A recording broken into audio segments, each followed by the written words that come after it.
Between 1940 and 1945, 10 million young Americans were inducted into military service.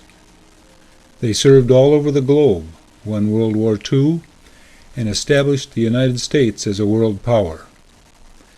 In later decades, they became known as the Greatest Generation.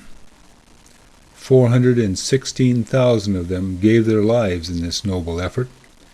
88,000 of those were members of the United States Army Air Corps. Many of those lives were lost in the B-17 bomber. Of the 12,731 B-17s produced, approximately one-third, 4,145, were destroyed defeating the Axis powers. Paul Shasky was one of the fortunate ones who survived a tour in the B-17. He flew 19 missions over Europe. Like so many of his generation, he accepted his country's call, left the farm, took aircrew training, and served in combat. On July 6, 2009, a rare opportunity presented itself. One of the few remaining B-17s visited the Fargo Air Museum. Paul was there to view this magnificent 70-year-old aircraft, take a walk down memory lane, and pass on his recollections to family members.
What does it bring back? What kind of memories does it bring back to see planes like this, which you were flying on just years ago? Well, it brings back some memories of close calls. You never knew when you were going to get killed or not. What about, you were saying, like 5 times? Well, that's actually every 5 times you figured you'd live that long. You should right now make the 6th. And see, that was a crit that you got an air medal. An air medal is equivalent to a Bronze Star. So how many of those do you have? 3 of them. How many missions did you go on? 19. What is it? How does it make you feel to know that you were one of the few who did survive? Oh, well, a lot of them survived, but a lot of them didn't either. See, that's the reason I gave the fortress, we did listening, and gave the fortress and their names are just a fortress. It's got 2 reputations. One is a fortress and one's a flying coffin. And you were which one? Both of them. So every time you got in that airplane, you had that mentality that maybe... Yeah, you're flying coffin. Until the time I got back to the base, you were to be shot down and killed. There's 10 men on this plane who died. Well, not necessarily all 10, because parachuted out of the German civilians got them in prisoner of war. But the odds were that if you got by 5 missions, you got an air medal. 10 missions, you got another one. 15 missions, another one. And my brother, he got 28 missions in. No kidding. So as this plane, what type of memories does this bring back to you when you see this plane sitting here? Oh, it's a good plane. It's all in one piece. What was it like riding in it? You said that you were, you were a tail gunner. Yeah, you half kneel and half sat in the tail. Because you're too big, there wasn't much room there. So, you had a pair of 50s back there with you to keep you company. How long would you be on the plane at a time? Was it pretty unbearable, or? Well, you weren't going no place. You stayed on that plane till you got back. It was about 8-10 hours, seems like. And it's not that big of a plane. I mean, you really don't have a lot of opportunity to move around and whatnot. Well, the mission you didn't move around because you stayed in position, kind of enemy fires, enemy flak, all that sort of stuff was after. Being a tail gunner, what were your duties? Duties?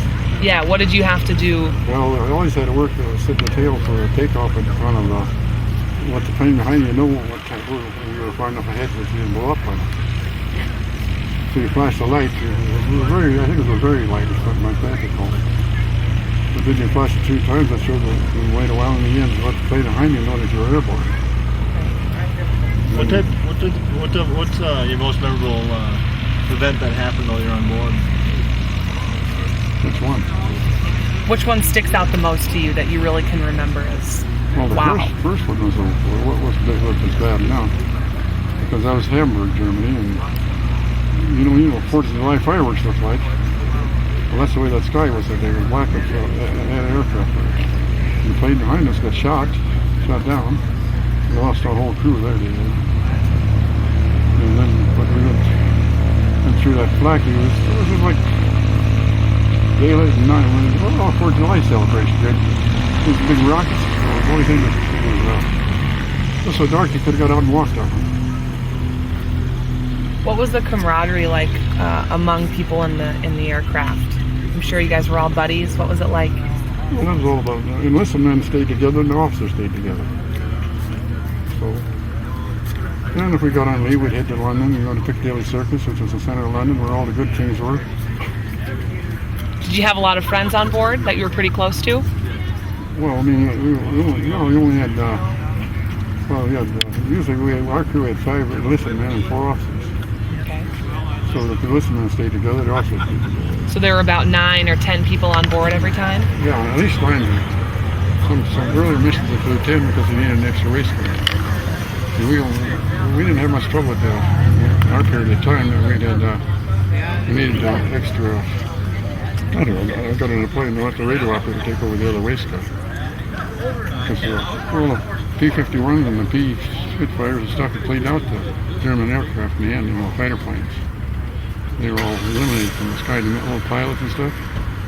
There was just a bunch of young pilots who were sitting up there, and the 51 boys took care of them. What would you say was your favorite part of being part of the military and being able to fly on these planes and live to tell about it? Well, and crossing the Atlantic Ocean was sort of interesting, both ways. And the missions were always interesting because you never knew when you were going to get shot down. Once you got in the damn plane, you were heading for trouble. No, actually, at 8 Air Force, it was all the bombers and the crews were all just youngsters. Most of them were, our pilots was 25, 26. But most of them were in the teens, 18, 19, 20, 21, 22. Right. So they were, you looked at, like I say, you looked at one crew on a picture by the plane, you could take anybody else, if another crew would put in there by imagination of what he is, and put him on that crew, and it'd be the same thing because they face the same odds. They flew the same planes, the same missions, the same targets, carried the same weaponry, 50 calibers and bombs and fire incendiaries, and even some napalm towards the end. Were there ever times that you just got scared? I don't know if you got scared, it didn't seem to bother you that much. You made up your mind, you volunteered for it. So when you didn't want to admit that you were scared, even if you were.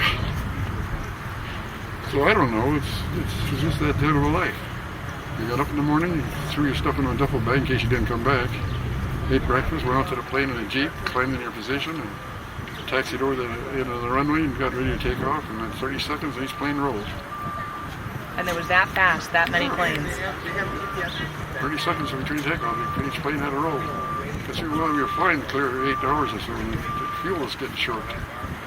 And a lot of the times you came back, you rocked the plane to get the fuel to go to the tanks. My brother, he came back from a mission, and he parked, and he stopped on the taxiway there, and the control tower called him up, says, "What do you stop for?" "I'm out of gas." Oh, no kidding. I'll just follow up a little bit longer here. What does it mean for you to have your family here supporting you? That's the only reason I'm here, because they drugged me here. Oh, so you don't even want to know. You don't even want to be here. No, but right to me, there's no excitement to a 40-minute ride. There's nobody shooting at you. No danger.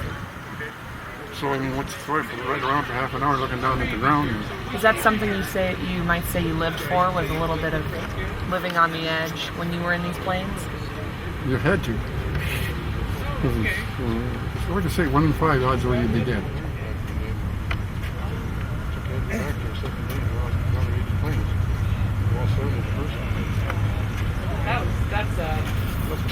That's terrible.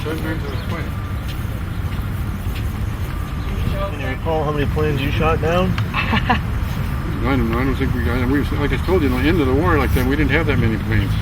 Because the German fighters, 51s, and all the other 47s, I suppose, were up there, the 38s, but they kept it pretty well under control. Because our patrol was flat. It was 88. Those Germans had too much practice. They had radar and time fuse stuff, and boy, they had a lot of time to figure it out. More technology than you guys had.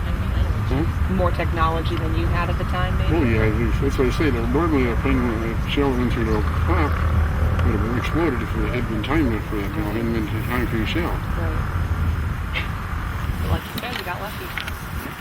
But that is very narrow in there. So you sat in there for what, 8 hours? 8 to 12? 8 to 10 hours, whatever, until we got back to the base. Because we were flying a long ways. Would you just be so cramped when you got out? I can't imagine sitting in that small Well, you're space. sitting there kneeling, half sitting. Oh, this was comfortable. So was it your home away from home, huh? Pardon? Was it your home away The from home that you once knew. It looks like the same thing. Yeah, these little babies really handling you. They don't seem big enough almost. What size are those? Oh, they're 50 caliber. I thought they were bigger. No, that is. And that's what you operated with back then? Yeah. Yeah, you sat back there and worked 6, 8, 10 hours. And it was one person or two? One. Yeah. Room for two. Just you? Yeah. So then you would just load the ammunition back in there somewhere? Yeah, it's all loaded by the ground crew. Oh, okay. Well, so you don't load it all in the air? No, we don't touch nothing. Well, we could have, well, damn enough. We used up all that ammunition. We'd have burned a lot of ammunition. Yeah. So I don't know. No, the ground crew took all that stuff. All we did was throw in the plane. And they just fire away, right? Yeah, when you press it, it was big. And out Just they like go. shooting pheasants. I thought you didn't shoot animals. I quit it after the war. After that one mission, I quit shooting them. So do you think you'll head back up into today? I don't know. I turned them down the first time, and then my kids talked to me and they're trying to get into the date again, so I don't know if we're going to make it or not. You should. I can't do about it. It's up to the EAA or whatever that outfit is. Oh, okay. So, being it took me off, I don't know if they put me back on again. Yeah. Well, just for a ride around, I'm sure you'd be able to. Well, I mean, the idea is if they got room, Yeah. they'll let me go back on. I Yeah. don't know. No, I wouldn't even be thinking about going up because, there's just 30 minutes or some damn thing and looking out the window and nobody's shooting at you. Yeah. Not a lot of excitement like you once knew, right? Yeah. Oh, ignore him. Give it a shot. But yeah, these were pretty powerful, huh? Oh, yeah, 50 caliber. When you guys were hit, what kind of sound would that make? I mean, just a pop so loud that. Well, actually, you would hear those pop, pop, pops as you had air pressure going off. Because they were close to you, then you could hear them. You had helmets on and earphones, cover caps. Oh, I can imagine it'd be so loud. Yeah. So you can just hear them bang, bang, bang, bang. You knew the damn things right at your range. And even when you were shooting these, I'm sure it was very, very loud too. Oh yeah, these weren't too bad. Because you had your ears covered over. Right, that's important. So I don't know. But it's interesting. I can imagine. Not many people can say they've lived through World War II and actually flew one of these. Women. Yeah, I didn't fly. Did you ever think about flying them yourself, or? Well, that's the reason I switched from the infantry into cadets program was to get to be a pilot, but they had a surplus of Oh, pilots. yeah, lots of interest, huh? So we got enough tail gunners. Sure. I'd say it's a pretty cool job, though. We are visiting today with Paul Shasky, a veteran of World War II In Korea. and Korea, and he's going to tell us a little bit about his story.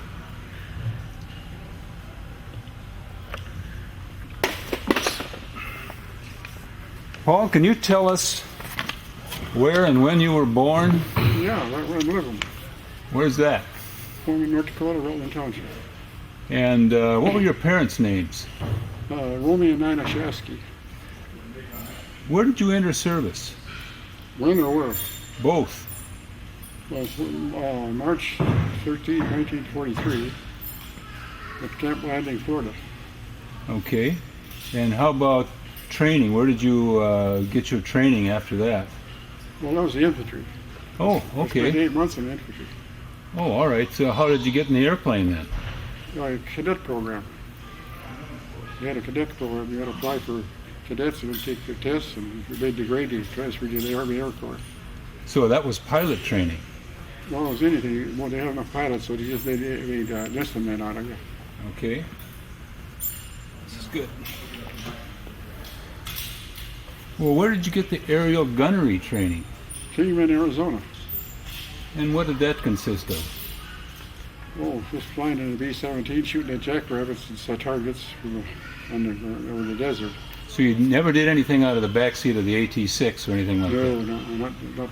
not the gunners. They just went up to Kingman and the old desert heat and shot at rabbits. Well, how about aerial targets? No? Never? Over the Gulf. Okay, so somebody would tow a sleeve or something like Oh, yeah. that. Could you hit those things? You never knew. The pilots, they're pulling those things, got scared. Okay. So you didn't have marked or colored ammunition that would make a mark on the sleeve? Oh, yeah, it was on there, but you didn't see it till you got to the ground, and they never showed it to us. Oh, they didn't? No, they didn't. They figured if you shoot the gun, it was enough. Okay. So how far in, you say you did some pilot training before that? No, No, you never. my brother did. He Okay, got to be a first pilot. okay, okay. So when did you get a formed crew? Oh, that'd be in 44 at Gulfport, Mississippi. Did you stay with those same people through the entire World War II experience? Oh, yeah. Yes, we stayed as one crew. So you took the B-17 across the water with them? Yeah, North Atlantic, Okay. North route. And where did you land and where were you based? Well, we landed at Valley, Wales when we come on. Well, we went from Newfoundland, Greenland, Iceland, and Valley, Wales. Then they assigned us to Lavenham, England, for 487 Bomb Group. Mm-hmm. And your missions were all flown out of where? Same place, Same place. one base. Okay. What unit was that? 487th, 487. 837 Bomb Squadron. Okay. How many missions did you fly? 19 missions. 19. And were they all deep, or were there any short ones just across the channel? Mine were all, see, it was late in the war, 45 from March through the end of the war. We flew deep into Germany most of the time. Usually 8-10 hours. Okay. Did I hear you say outside earlier that you were on the Schweinfurt raids? No, I was just telling us where they lost so many planes. Oh, yeah. Okay. Those 2 raids hit that, they lost 150 planes in 2 days. Yes, I know. No, we didn't hit that one. We had enough of them. All right. We hit Hamburg first. Well, wasn't 25 missions the normal tour? Well, it's supposed to be. But the war was ending. Yeah, they were flying 1,000, 2,000 planes a day. Okay, good.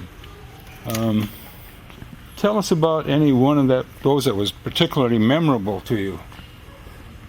Well, the first one was the most memorable. Not the most memorable, but one of them. It showed you that the Germans meant business and they're shooting us down. Okay. Because we hit Hamburg and that started to say it was like a 4th of July picnic. You could see you could see nothing but anti-aircraft busted. You could have got out and walked on it. And the plane behind us got shot down. All right.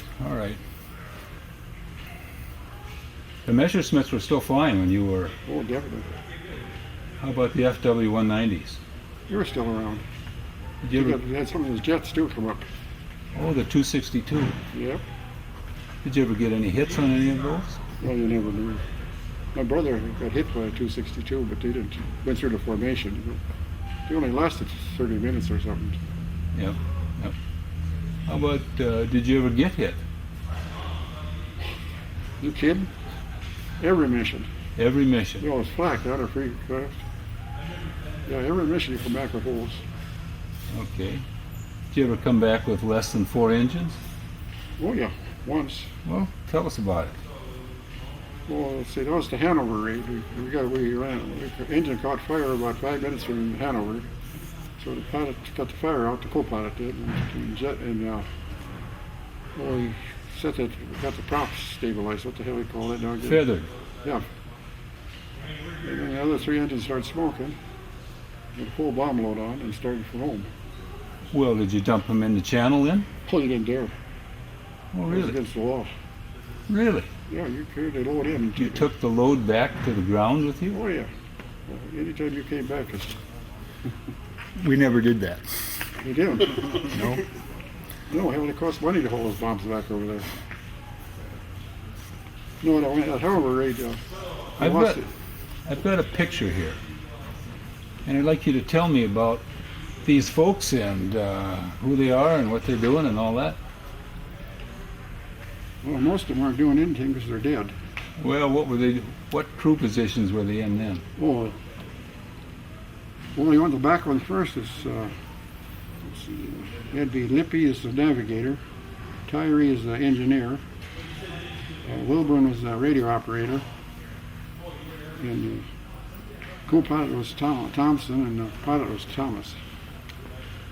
Then there was Goodwin and Clark from, that's that drinking ball turret guy.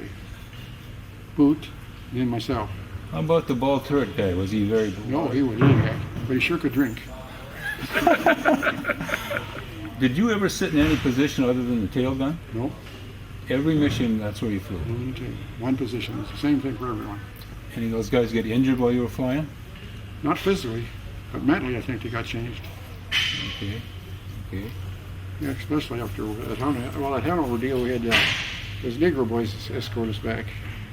Oh, the red tails. Yeah, 2 of them. We had 1 engine feathered and 3 of them smoking. Mm-hmm. The full bomb load. Heading for home. And the longest one you flew was 8 hours and something like that? About 8. About 8. Tell us what's going on in this picture. Well, that's Korea. Okay. That Ozon Air Force Base. It's 20 miles south of Korea. I've been south there. of Seoul. I've been You've there. been there. We built that damn thing. It was nothing but sand. Okay. I was there. Okay. Yeah, we used to go around the perimeter and go to Seoul and see little villages, and look for somebody that didn't look right. Yeah, there used to be 4 of them. I didn't go every time on that. I just What years were you in Korea? 50, 51. I got there, I volunteered. Well, so how many years total were you in the service? Not very long. I just got in and out to get to combat. Well, you started in 44 and you were still doing some of that stuff in 51. Yeah, 43 to 45, November 45 and March 43. Well, then you got out and went back Then I in went again? out to civilian life. And then in first, about the second week in the Korean War, I volunteered for 1 year. They had a deal in that you could volunteer for 1 year. So to get to Minneapolis, and they did change my MOS number.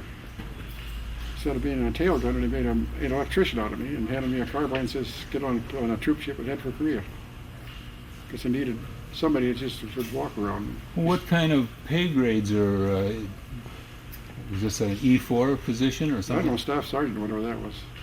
Okay. As soon as you made flying status, they give you a staff sergeant rank. What was your pay? Never counted it. We spent it in Piccadilly. You know where Piccadilly is? Oh, yes.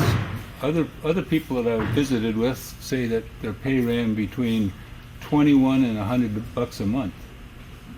Well, I don't know. Flying status, I think I got 100 or 150 maybe, right?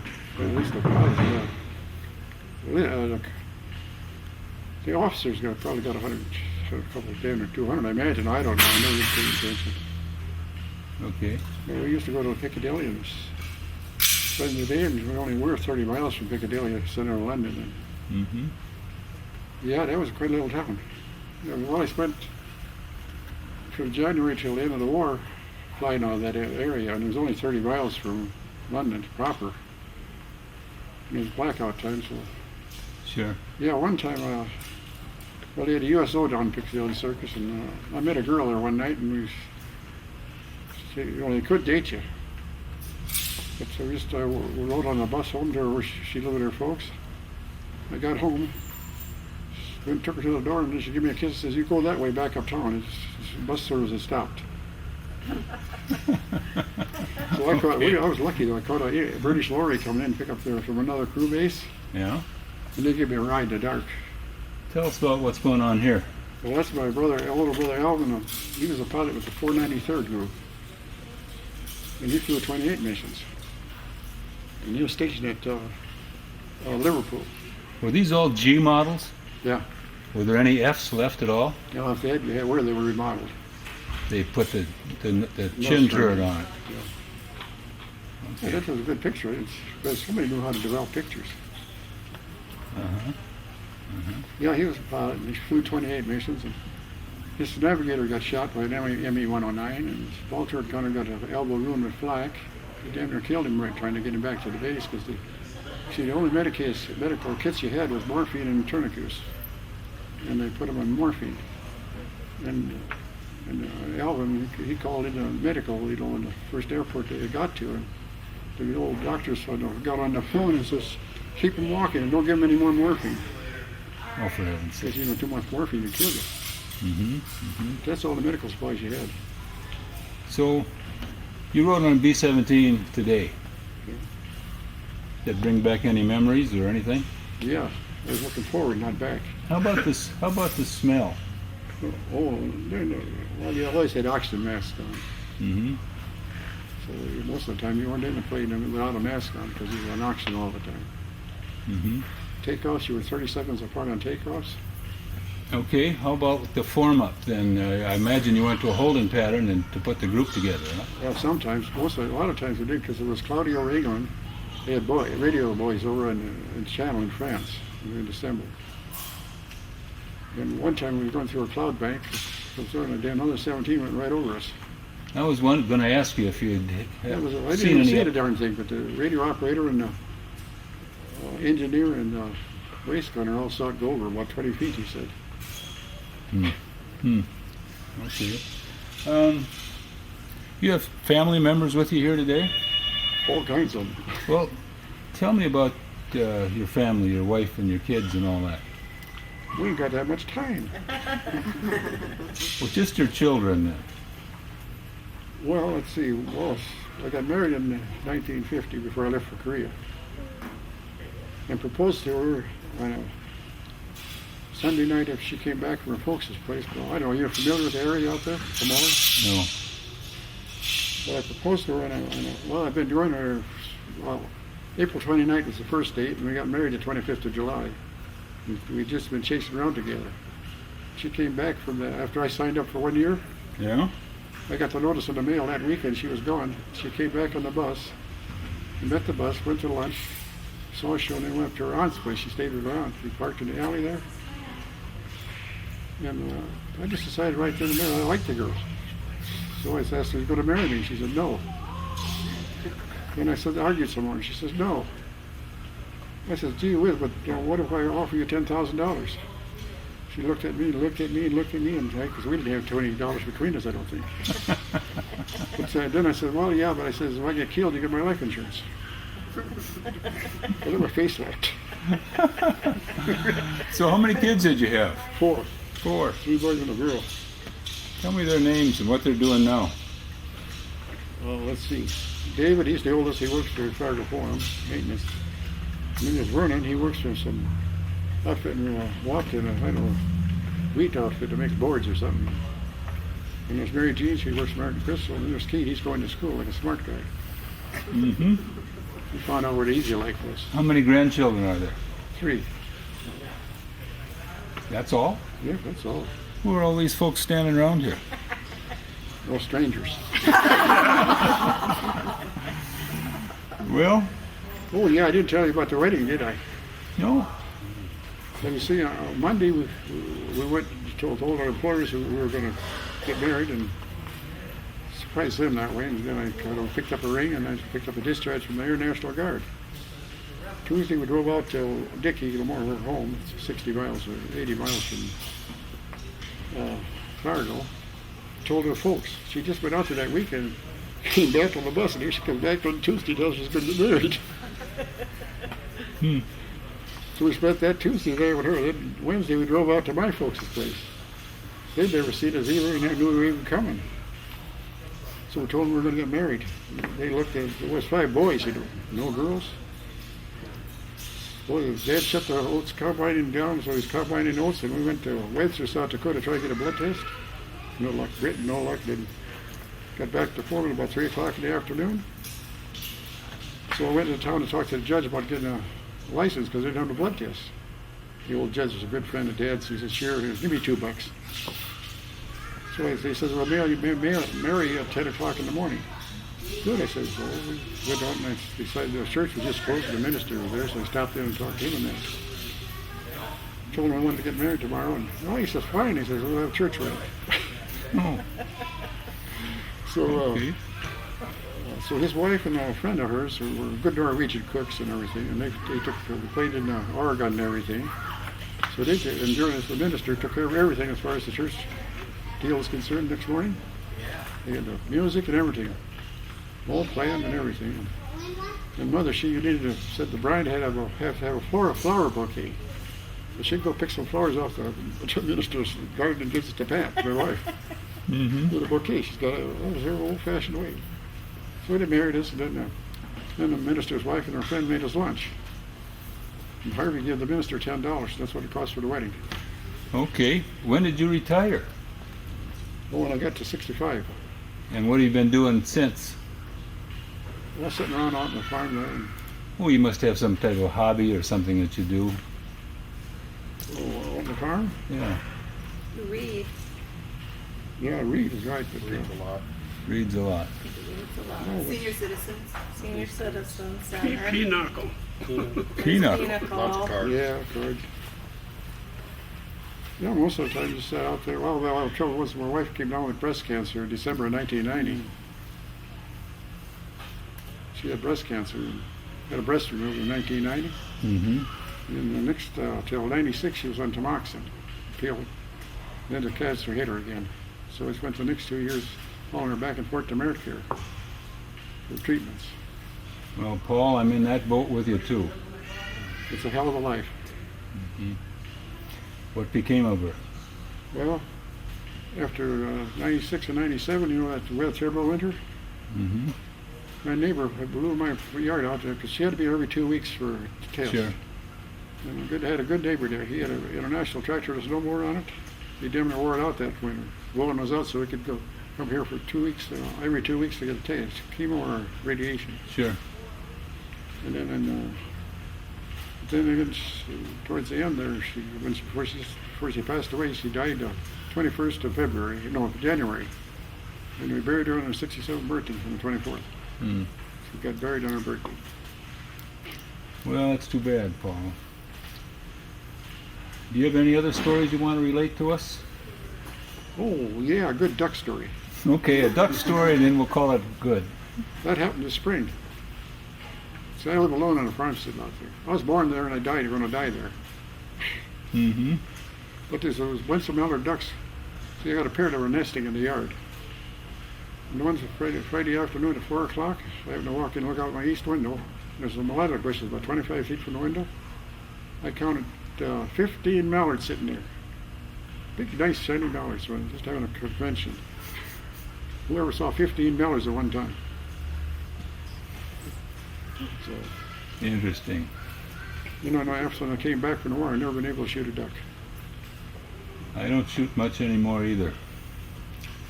Paul, on behalf of the Fargo Air Museum and all of Americans, thank you for your service. Well, thank you for yours, too. Nice talking to you. Nice talking to you. Now, if you believe everything I told you, you're a damn good guy. Okay, thank you.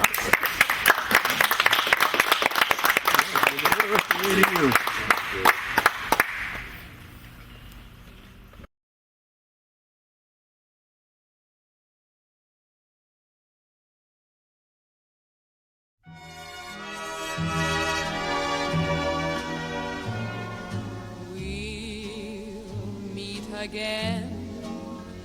Don't know where, don't know when, but I know we'll meet again some sunny day.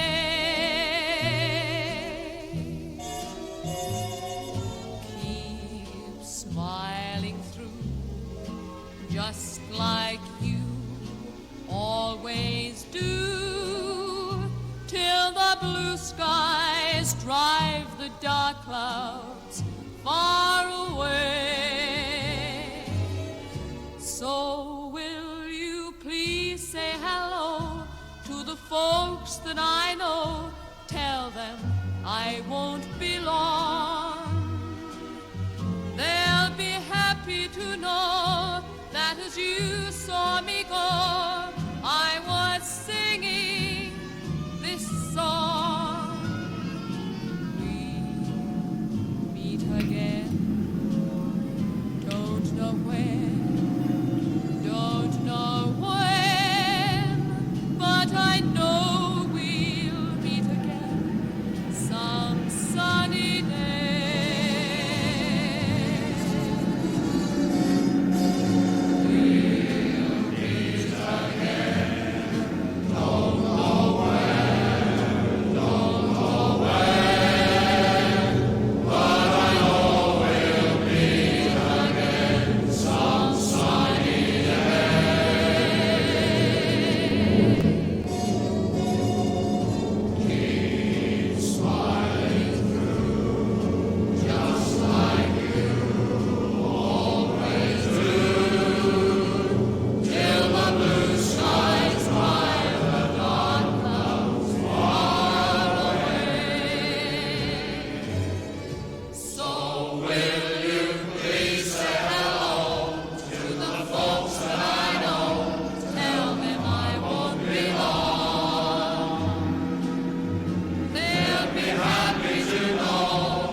The shepherd will tend his sheep, the valley will bloom again, and Jimmy will go to sleep in his own little room again. There'll be bluebirds over the white cliffs of Dover.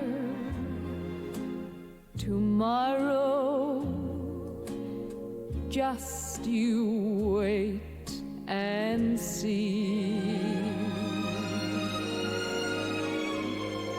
The shepherd will tend his sheep, the valley will bloom again, and Jimmy will go to sleep in his own little room again.